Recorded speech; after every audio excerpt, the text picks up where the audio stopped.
여러분 반갑습니다. 원광대학교 안병철 교수입니다. 우리는 흔히 기후위기 시대에 살고 있다고 합니다. 그리고 탄소 중립이 중요하다고 하죠. 오늘은 탄소 중립에 대한 이해와 그 실천 방안, 탄소 중립 마을편을 여러분들과 함께 이야기를 나눠보고자 합니다. 네, 이야기 나눌 주요 내용으로는 첫 번째 기후위기와 국제사회, 두 번째는 탄소 중립에 대한 이해, 그리고 탄소 중립 쟁점과 기회, 그리고 마지막으로 탄소 중립 실천 방안으로서의 탄소 중립 마을에 대해서 함께 진행해 보도록 하겠습니다. 네, 기후위기 징후에 대해서는 다양한 언론 매체를 통해서 우리가 쉽게 접할 수가 있습니다. 지구온난화로 인한 피해 정도가 갈수록 심각해지고 있다는 것을 쉽게 알 수가 있는 것이죠. 지난 한 해 동안 지구촌 10대 기후재난 피해액만 약 200조가 넘었다고 하고, 이러한 추세는 이제 갈수록 더 심해질 것이라는 전문가 예측들이 많습니다.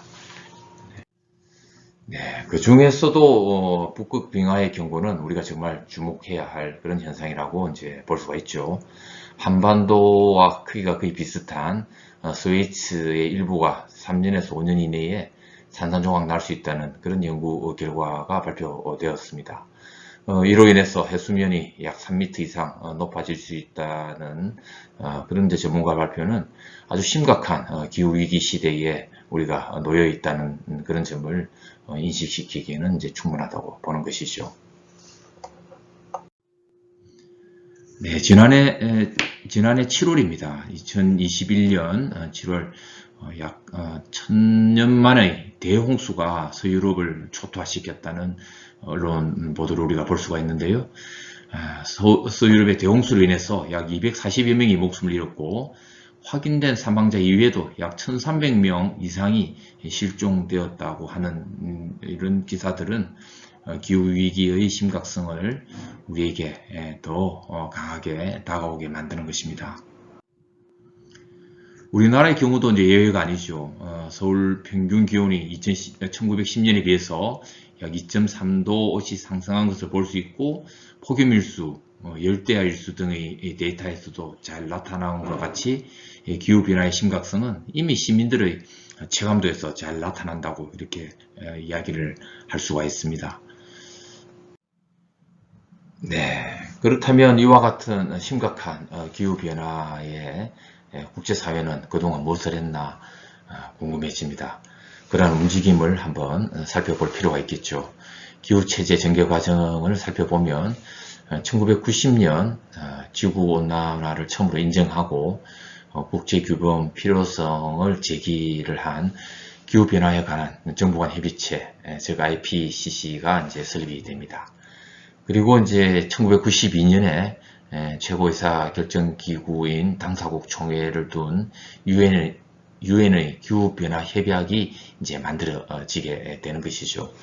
지금까지도 이제 기후 문제에 관해서 지구촌에서 가장 규모가 크고, 그리고 이제 중대한 협약 기구가 바로 유엔 기후변화 협약이다, 이렇게 이제 이야기를 할 수가 있습니다. 네, 기후변화 협약 최고 의사결정기구인 당사국 총회에서 협정된 국제사회에서 가장 주목을 받는 두 가지의 협정이 있습니다. 첫 번째는 이제 구기후 체제라고 불리는 교토 의정서가 되겠고요. 두 번째는 이제 여러분들이 잘 아는 파리 협정이 되겠습니다. 교토 의정서는 이제 선진국과 개도국의 의무가 이원화되어 있죠. 선진국에만 이제 의무적으로 온실가스 감축의 의무가 부여가 되어 있고, 이에 비해서 이제 파리 협정에서는 모든 국가가 자발적으로 온실가스 감축에 참여하는 상향식 거버넌스 시스템을 이제 채택을 하고 있습니다. 그런가 하면 또 2015년 이후 각 국가들은 각 국가에 처해 있는 그런 이제 경제적, 환경적, 사회적 측면을 고려를 해서 기후 위기 대응 방안들을 이제 마련한 부분들을 우리가 볼 수가 있습니다. 이러한 부분들이 바로 탄소 중립에 대한 개념적인 그런 부분들, 그리고 정책적인 부분들로 이어지는 것을 우리가 살펴볼 수가 있겠죠. 네, 이 부분입니다. 2016년에 이제 파리 협정이 이제 발효가 됩니다. 그리고 이제 우리나라 같은 경우에는 2020년 10월이죠. 대통령이 탄소 중립 선언을 하게 되고, 그해 말에 2050 장기적 탄소 발전 전략을 유엔에 제출을 합니다. 그리고 2021년 작년이죠. 작년 8월에 탄소 중립 시나리오 초안을 발표하면서 세계에서 14번째로 탄소 중립법을 국회에 통과시키고 제정을 하게 되죠. 그리고 이제 그해 10월에 시나리오를 발표를 한 부분을 11월에 이제 영국 글래스고에서 기후 변화 당사국 총회 이제 26차 당사국 총회입니다. 여기서 NDG 40%를 감축하겠다고 이제 발표를 한 바가 있습니다. 그리고 이제 금년도 2022년에는 제 27차 당사국 총회 서부아시아 이집트에서 예정이 되어 있는 부분을 볼 수가 있죠. 네, 급변하는 기후변화로 인한 위기 상황과 국제사회의 흐름에 대해서 개괄적으로 우리가 살펴봤습니다. 이제 본론으로 이제 탄소 중립에 대한 이해와 그리고 이제 각국의 이제 정책들 그리고 구체적인 실천 방안에 대해서 한번 살펴보도록 하죠.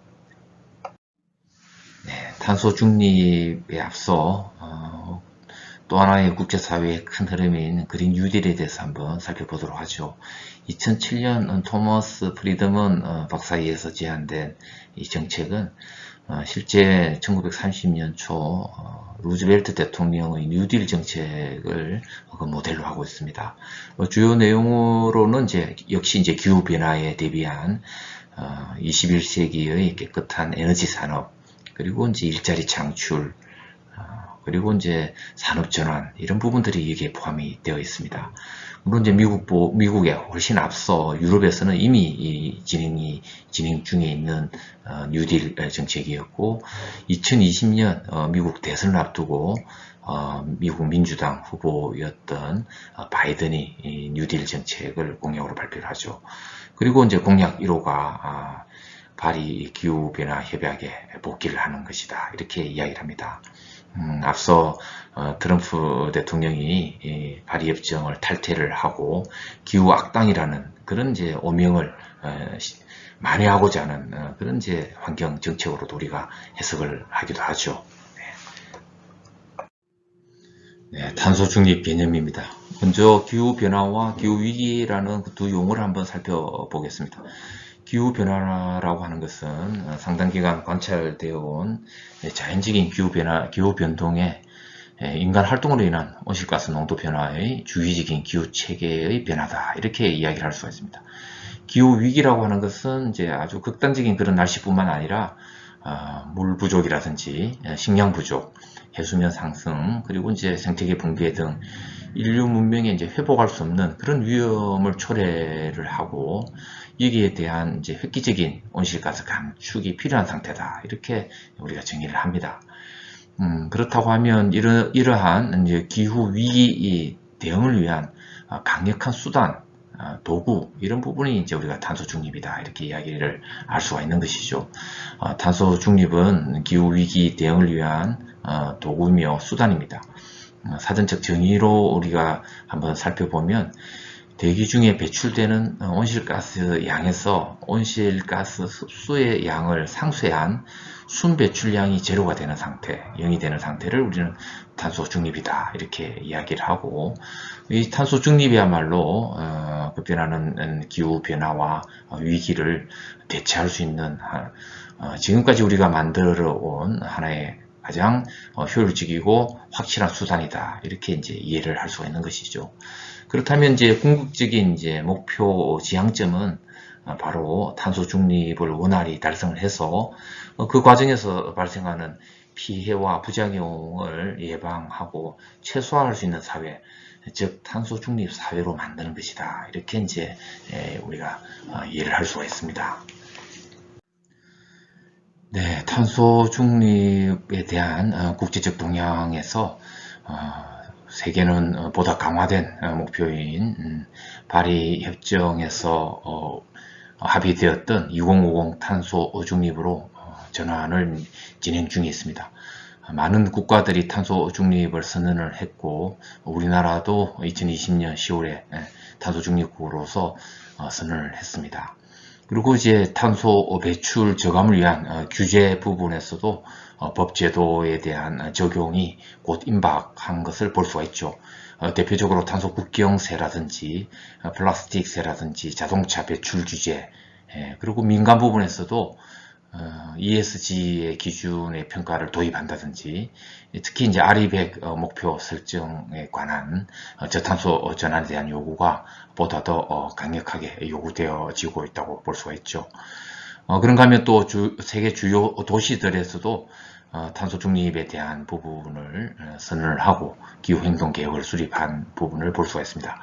대표적으로 미국의 뉴욕 같은 경우에는 2024년까지 신축 건물 화석 연료 사용을 금지한다든지 2040년까지 100% 청정 에너지 발전을 선언을 한다든지, 또 뭐 미국 LA 같은 경우도 2035년까지 재생에너지 100% 공급을 약속을 한 바 있습니다. 그리고 프랑스 파리도 에너지 소비량 50%를 감축하고 2030년까지는 이제 내연 기관차 운행을 금지를 한다든지, 이런 부분들이 되겠죠. 영국 런던 같은 경우도 내연 기관차를 2030년까지 등록을 금지를 시키겠다, 이렇게 선언한 바가 있죠. 여러분들은 지금 화면에서 국가별 탄소 중립 목표 시점을 보고 계십니다. 그래서 2050년에는 이제 한국, 미국, 영국, 프랑스, 일본 한 120여 개의 국가가 중립을 선언했고, 2060년까지 2060이라고 그러죠. 중국, 러시아, 그리고 이제 인도가 2070년까지 탄소 중립의 목표 시점을 선언을 했습니다. 네, 국내의 여건 현황을 살펴보면 온실가스 배출이라든지 연구개발이라든지 산업구조 전반에 있어서 불리한 여건이다, 이렇게 자체 진단을 합니다.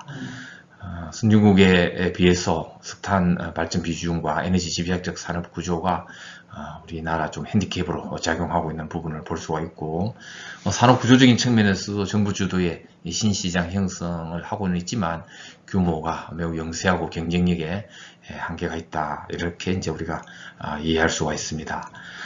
그래서 이제 저탄소 산업혁신을 추진 중이긴 하지만 민간 부분에서 적극적인 그런 참여 협력이 필요한 부분이고, 특히 또 연구개발 부분에 있어서도 선진국 대비 기술 수준은 80%로 이제 추격 그룹에 해당되고 있다, 이렇게 이제 보는 거죠.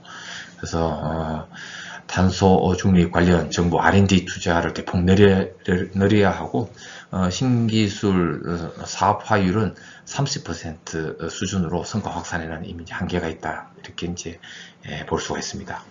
결국 이제 차기 정부에서는 이제 다음 정부에서는 새로운 성장의 기회로 전환하는 구체적인 기술 혁신 개발이 반드시 필요한 그런 이제 시점에 있습니다. 탄소 중립법에 대해서 한번 우리가 살펴보죠. 기후위기 대응을 위한 탄소 중립 녹색성장 기본법이 이제 공식적인 명칭입니다. 줄여서 우리 약칭 탄소 중립 기본법이라고 이렇게 이야기를 하죠. 우리나라 제정은 지난해 9월 24일 날 제정이 되었고, 세계에서 14번째로 법제화된 국가입니다. 그리고 시행은 이제 얼마 전이죠. 2022년 3월 25일 시행이 이제 정식으로 되었습니다.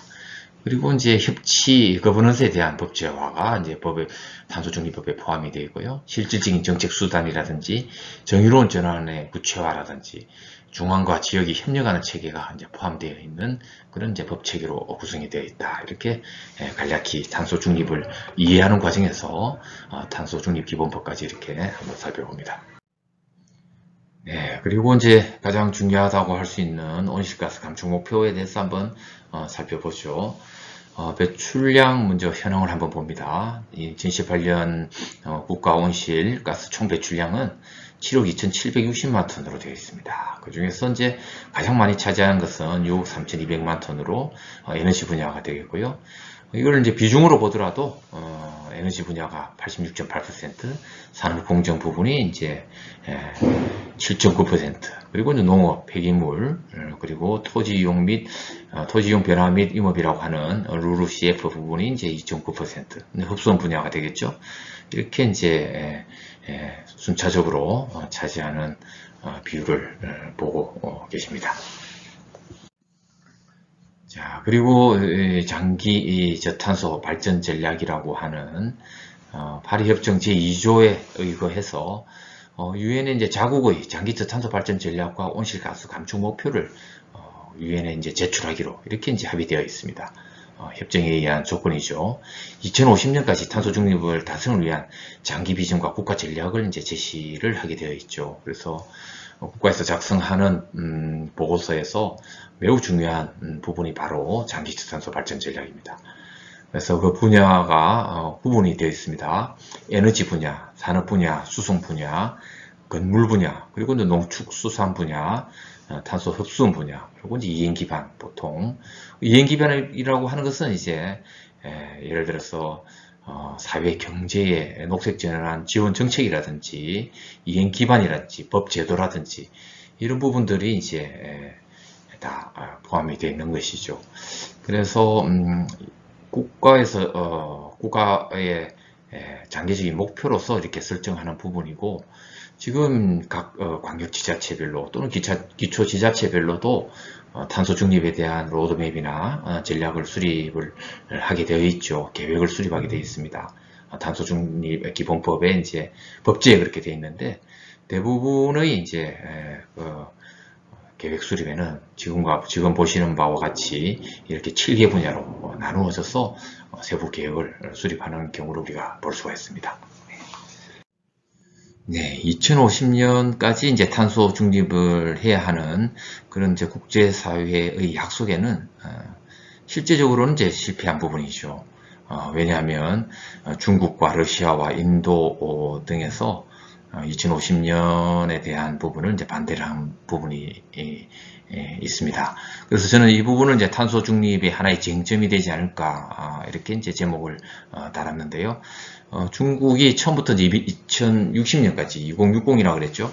그리고 이제 최근에 영국 글래스고에서 인도가 2070년을 이제 탄소 중립의 시점으로 발표를 하면서 다소 조금 냉랭한 그런 이제 언론 보도를 우리가 접할 수가 있었습니다. 그래서 이 부분을 우리가 어떻게 해석해야 될지 하는 부분이 남아 있는 거죠. 네, 2050년까지의 국제사회의 약속에 대한 부분은 하나의 쟁점이 될 수가 있습니다. 하지만 그 속에서 또 다른 기회 요소가 있다. 저는 이제 그렇게 봅니다. 92년 유엔 기후변화 협약이 출범을 해서 교토 의정서와 파리 협정을 지나 지금은 이제 2022년 아마 2030까지는 8년이 남아 있고 2050까지는 20년이 남아 있습니다. 이 부분에서 많은 국제사회의 협정과 협약이 반복되거나 또는 새로운 단계에서의 더 진화된 그런 이제 약속들이 나올 가능성이 많겠죠. 하지만 공통적으로 예견되는 것은 새로운 산업 구조와 정의로운 전환이 반드시 이루어져야 된다는 부분이고, 이를 실천하기 위한 기술 개발과 구체적인 그런 기술 개발에 대한 혁신이 이루어진다, 이렇게 이제 보는 것이죠. 그러면서 국제사회에서는 더 강한 규범이나 법의 잣대를 통해서 박차를 가할 것이 예상이 됩니다. 그래서 따라서 이제 2050년까지는 새로운 질서에 의한 새로운 개념의 선진국, 저는 그게 이제 기후 선진국이라고 보는데, 기후 선진국의 재편이 될 때 우리 사회가 반드시 그 기회를 잡고 가야 된다, 이렇게 이제 말씀을 드릴 수가 있습니다. 네, 우리는 이제 탄소 중립에 대한 개념과 탄소 중립에 대한 이해, 그리고 국제사회의 쟁점까지 살펴봤습니다. 탄소 중립을 위한 실천 방안을 한번 같이 들여다보도록 하죠. 네, 탄소 중립을 실천하는 많은 다양한 방법이 물론 있겠죠. 그 중에서도 우리 사회 전반에 걸친 대전환이 전제가 되어야 하는 부분을 여러분들과 함께 같이 들여다보고 있습니다. 그래서 대전환은 곧 새로운 기회다, 이렇게 저는 생각을 합니다. 대전환에는 우리가 가지고 있는 산업 전반에 걸친 전환, 그리고 뭐 디지털 전환, 에너지 전환, 그리고 이제 이러한 부분들을 다 포괄하는 녹색 전환, 이렇게 이제 설명을 할 수가 있겠죠. 그래서 탄소 중립 실천 7가지 요소 중 산업 전환에 대한 부분이 가장 많은 비중을 차지한다고 했습니다. 산업 전환을 효율적으로 실천하기 위한 수단 중에 하나가 바로 에너지 전환이다. 이렇게 보는 것이죠. 기존의 화석 연료에 의존하던 에너지에서 이제는 태양광과 풍력, 그리고 지열, 청정수소, 이러한 재생에너지 중심으로의 전환을 이야기하는 것이겠죠. 이런 재생에너지를 중심으로 미래 신기술을 개발을 하고 철강, 시멘트, 화학, 순환경제, 수송, 조선, 그리고 이제 포집기술까지 다 아우러질 때 탄소 중립이 실천이 가능하다. 이렇게 이제 이야기를 할 수가 있습니다. 그러면서도 이제 녹색 전환의 큰 범주 속에서는 국토 환경에 대한 개선 부분, 그리고 농축수산에 대한 부분, 생물 다양성에 대한 부분, 생물 환경 전환에 대한 부분까지 다 포함이 되어질 때 진정한 탄소 중립 사회로 갈 수가 있는 것이죠. 그러하면서도 여기서 우리는 한 가지 빠뜨려서는 안 되는 정의로운 전환 부분을 반드시 이제 포함을 해야 되는 것이죠. 그래서 전환의 대전제에 포함되는 부분이 바로 정의로운 전환이다. 이렇게 이제 표현을 할 수가 있겠습니다. 네, 대전환이라고 하는 기회를 전제로 우리가 시나리오 부분을 한번 들여다볼 수 있습니다.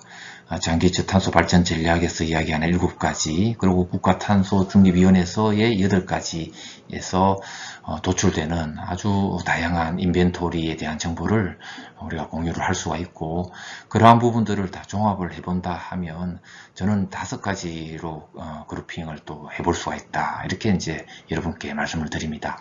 첫 번째는 이제 산업 구조에 대한 전환, 가장 큰 부분이죠.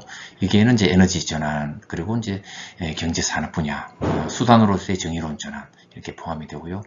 그리고 이제 국민 참여 부분이 매우 중요하다. 이렇게 말씀을 드릴 수가 있겠습니다. 녹색 생활에 관련된 부분이고, 그리고 이제 여기서는 이제 국민 공감에 대한 부분도, 특히 또 일상 속에서의 국민 참여 방안이 되겠습니다. 그리고 이제 흡수원 분야에 있어서 국토 환경과 환경 개선과 관련된 흡수원 다원화 부분을 또 이야기를 할 수가 있습니다. 그리고 이제 법 제도적인 측면에서도 다양한 아이디어 또는 방안이 도출이 되겠죠. 그리고 5번째가 국제 협력 부분, 협상 부분이 매우 중요하다. 이렇게 이야기를 할 수가 있습니다. 여러분들도 다 아시는 바와 같이 국가 온실가스 감축 NDC의 90% 이상은 바로 에너지 전환과 산업 구조 전환에 있다. 이렇게 볼 수가 있고, 오늘 여러분들과 함께 이야기 나누고 싶은 부분은 사실은 산업 구조 전환이라기보다는 그 분야보다는 융합적 시나리오, 융합적 실천 방안, 국민 참여 부분과 흡수원 부분을 중심으로 해서 한번 실천 전략에 대해서 같이 한번 이야기를 나눠보고자 합니다. 네, 융합적 실천 방안에 대해서 한번 살펴보죠. 분야별 탄소 중립 실천과 녹색 전환적 요소들을 융합할 수 있는 온실가스 감축과 적응의 방식이다. 이렇게 표현을 했습니다. 융합적 방식이라고 하는 것은 국토 환경 개선이라든지 일상에서 또 우리가 실천을 한다든지 녹색 일자리를 창출한다든지 이와 같은 이제 2가지 이상의 이제 복합 방식을 의미하는 것입니다. 그러한 이제 전략으로서 크게 2가지를 들 수가 있는데요. 첫 번째는 이제 융합 방식의 실천으로 온실가스 감축의 효율성을 증진시키는 부분입니다. 그리고 이제 탄소 중립 실현과 더불어 일자리 창출 등의 부가적 가치를 이렇게 이제 실현하는 것을 전략으로 이야기를 할 수가 있겠습니다. 여기에 따른 실행 방식으로는 이제 녹색 전환적 융합 요소를 발굴하고 실천하는 부분, 그리고 이제 국토환경 개선, 그리고 유역 관리를 한다든지 물환경, 그리고 이제 도시와 농촌의 인프라를 개선하는 부분, 일상에서의 이제 실천하는 부분, 이런 부분들이 이제 구체적인 실행 방식이다. 이렇게 볼 수가 있겠죠. 예를 들자면 탄소 중립 마을이라든지 수변림이라든지 탄소 숲이라든지 지역민에 의한 관리라든지 이런 부분들을 이제 우리가 어떻게 실천하느냐, 이런 부분을 이제 논의를 해보고자 하는 것이죠. 그래서 이제 녹색 전환적 탄소 융합에 어떻게 보면 2가지 이상의 복합 방식들에 대한 융합 방식과 탄소 중립, 기후 대응 탄소 중립의 관계를 살펴보는 것이죠. 네, 여러분. 오늘은 융합적 탄소 중립 실천 방안 중 탄소 중립 마을에 대해서 한번 논해보고자 합니다. 이건 이제 지역사회 참여형이라고도 할 수도 있고요. 탄소 중립 마을이라고 하는 것은 마을의 공간 구성 요소와 생활 방식 구조가 기후 변화에 적응하기 위한 온실가스 감축의 이행 및 적응과 관련되어 탄소 중립을 지향하는 그런 마을을 이제 의미한다. 이렇게 우리가 이야기할 수가 있습니다. 궁극적으로는 이제 탄소 중립 달성을 목표로 하는 마을입니다. 마을 배출량과 에너지 전환의 이제 실현 가능성을 염두에 두고 일정 규모를 이제 전제로 우리가 마을 규모를 설정을 할 수가 있습니다. 그래서 마을 전체적인 규모는 한 30가구에서 50가구 정도 이렇게 설정을 할 수가 있고, 상대적으로 이제 온실가스 배출량이 적은 비도시 지역과 농촌 지역을 주 대상으로 이야기를 할 수가 있습니다. 또 향후 탄소 감축의 핵심 기술의 발전 여부에 따라서는 이제 도시 지역으로 확장될 수 있는 그런 이제 구조를 갖는다고 할 수가 있겠죠. 먼저 배출원, 마을 단위에서의 탄소 배출원과 흡수원을 우리가 구분해 볼 수 있는데, 마을 단위의 이제 탄소 배출원은 마을에서 생산되는 이제 전기 에너지에 투입되었던 그런 이제 배출원이 되겠죠. 그리고 또 경작으로 인한 농축수산 분야의 이제 배출, 탄소 배출을 또 이야기를 할 수가 있고, 그리고 이제 수송 분야죠. 차량이나 농촌 지역에서의 경운기 사용에 의한 탄소 배출, 기타 농기구도 마찬가지라고 볼 수가 있겠습니다. 이에 반해서 이제 탄소 흡수원으로는 이제 마을 단위의 조림이라든지 마을 숲이라든지, 그리고 이제 숲가꾸기 부분이라든지 생태 습지라든지, 그리고 이제 수변림이 되겠죠. 마을에 있는, 인근에 있는 수변림, 이런 부분들이 이제 탄소 흡수원으로서의 역할을 또 할 수가 있습니다. 그래서 탄소 배출을 감축을 하고, 그리고 이제 흡수원의 기능을 증가를 시켜서 넷제로를 만드는 마을을 우리가 구성을 해볼 수가 있죠. 여기서 이제 방식은 이제 국민 참여 프로그램으로 한번 제안을 해보고자 하는 것이죠. 지역 마을 단위로 이제 참여를 해서 마을 단위 농어촌 마을을 대상으로 공모를 통해서 인센티브 부여를 통한 탄소 중립 마을을 이제 한번 실현을 시켜 보고자 하는 것입니다. 물론 이제 시범 마을을 이제 먼저 설정을 할 수도 있고요. 직접적으로 또 시뮬레이션에 의한 테스트 이후에, 연구 이후에 또 마을, 농어촌 마을을 대상으로 직접적인 공모를 실행을 할 수도 있습니다. 향후에는 이제 탄소 중립 마을이 이제 소득 창출이 가능한 부분으로 이제 우리가 목표를 상향 조정할 수도 있고, 결국에는 이제 이러한 부분들은 농촌 지역 살리기로 연결이 되겠죠. 여기서 기술적인 부분과 또 핵심 기술이 반영이 되어서 탄소 중립 도시로 이제 확장이 되는 이런 것을 우리가 구상을 해볼 수 있다. 이렇게 이제 이야기할 수가 있겠습니다. 제가 이제 비도시 지역을 대상으로 이제 우선적으로 탄소 중립 마을을 구상을 우리가 해볼 수 있다고 말씀을 드렸는데, 감축과 흡수와 적응에 대한 요소들을 우리가 접목을 시킬 수가 있겠습니다. 그래서 유역 단위라고도 이제 하기도 하고, 우리가 비도시 지역 마을 단위라고도 표현을 합니다만, 거기서 이제 감축 요인과 흡수 요인 부분들은 산림지라든지 농경지라든지 초지라든지 이제 습지라든지 정주지라든지 이렇게 이제 우리가 구분을 이제 할 수가 있죠. 유역 내에서 산림과 농경, 초지, 습지에 이제 탄소 감축과 적응에 대한 요소를 융합을 시킬 수가 있습니다. 탄소 중립 마을을 중심으로 영농 방식을 개선한다든지 숲가꾸기를 한다든지 또는 이제 재생에너지 등의 실천 요소를 발굴을 한다든지 하는 방식을 통해서 탄소 중립 마을을 만들 수가 있는 것이죠. 결국 이제 지역민 중심으로 온실가스 감축을 실현을 하고, 결국에는 이제 그 감축 과정에서 녹색 일자리가 창출이 되는 그런 이제 융합적 가치를 만드는 것입니다.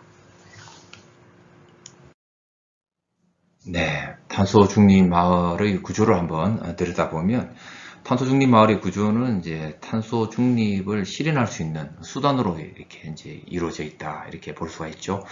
먼저 지역사회 참여형이다라고 말씀을 드렸는데, 이러한 부분들이 그러한 요소들을 반영을 하고 있다, 이렇게 말씀드릴 수 있습니다. 먼저 탄소 중립 마을에서 재생에너지 부분은 가장 큰 역할을 한다, 이렇게 볼 수 있는데, 태양광과 풍력, 지열 이런 부분들이 여기에 해당되고, 그리고 마을숲이라든지 초지라든지 또 영농 방식의 개선이라든지 또 건축물 부분을 어떻게 활용하는가, 개선하는가 하는 부분들, 그리고 산림지의 보건과 개선, 그리고 하천 습지에 대한 활용, 그리고 이제 빗물을 재이용하는 부분, 그리고 이제 농촌 체험이라든지 생태 관광에 대한 부분들, 그리고 이제 일상에서 탄소 중립형 생활 실천입니다. 물론 이 부분은 자원순환과도 연결이 되는 부분들이죠.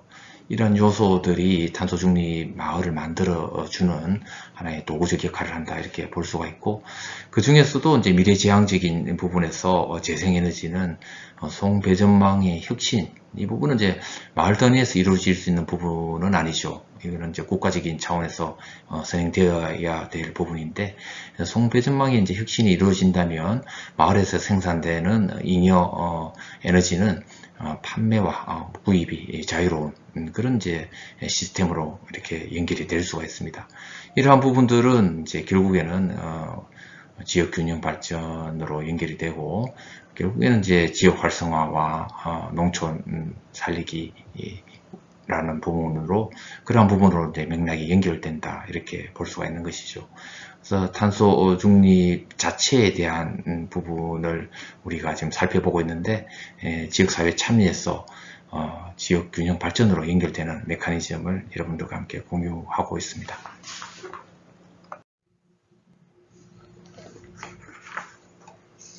네, 이 부분은 이제 조금 구체적이면서도 전문적인 부분이다 볼 수 있습니다. 탄소 중립 마을을 실현하는 시나리오 분석 부분인데, 이 부분은 이제 IPCC 6차 보고서의 탄소 중립 배출 시나리오, 그리고 또 세계 재생 에너지 기구와 영국의 기후변화위원회의 2050 탄소 중립 시나리오, 이런 부분들이 있습니다. 이런 시나리오를 응용을 해서 APS와 NPS, IPS 가장 도전적인 수준의 시나리오냐, 일반적인 수준이냐, 그러지 않으면 도전과 일반의 중간 지역이냐 하는 시나리오를 우리가 세워서 탄소 중립 마을의 실현 여부를 확인해 보는 과정이다, 이렇게 이제 볼 수가 있겠죠. 여기에서는 이제 탄소 중립 우리가 감축의 계획 요소 부분을 한번 또 들여다 볼 수가 있는데요. 그 부분을 보면 먼저 재생에너지 이제 활용 부분은 가정주택의 이제 어떻게 보면 옥상 부분이나 벽면 부분이나 또는 이제 정원 또는 마을의 공용 토지 부분, 그리고 마을의 이제 일정 유휴지 부분을 활용한 태양광이라든지 풍력이라든지 이런 부분의 설비에 이제 해당이 된다, 이렇게 이제 우리가 이야기할 수 있고, 또 마을의 이제 여건을 고려해서 수열이나 지열 이런 재생에너지 활용 가능 여부를 살펴보는 것입니다. 물론 이제 모든 항목에 따른 이제 원단위 이산화탄소 감축량이 이미 선행 연구에서 설정이 되어 있어서 전체적인 탄소 중립 마을의 이행 여부를 충분히 산정이 가능하다, 이렇게 볼 수가 있고, 또 탄소 숲 같은 경우도 마찬가지입니다. 마을 내의 유유지라든지 초지라든지 농경지라든지 이런 부분들을 활용한 탄소 숲 조성, 특히 이제 조림형 식재 부분은 지향을 하고, 마을의 생태적인 그런 이제 건전성을 고려한 다층 식재를 유도하는 그런 기법들이 선행 연구를 통해서 이미 발표되어 있죠. 그런 방식들을 우리가 충분히 이제 활용할 수 있는 부분들이 있습니다.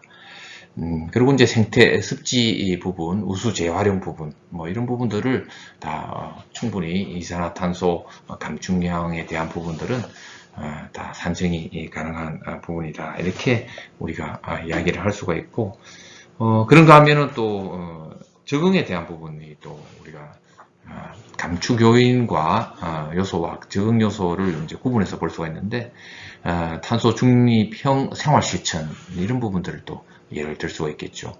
에너지 효율이 높은 전지 제품 사용 부분, 또 뭐 보일러 사용 1시간 줄이기, 난방, 냉방, 온도 조절 이런 부분 생활 실천에서 얼마든지 줄일 수 있습니다.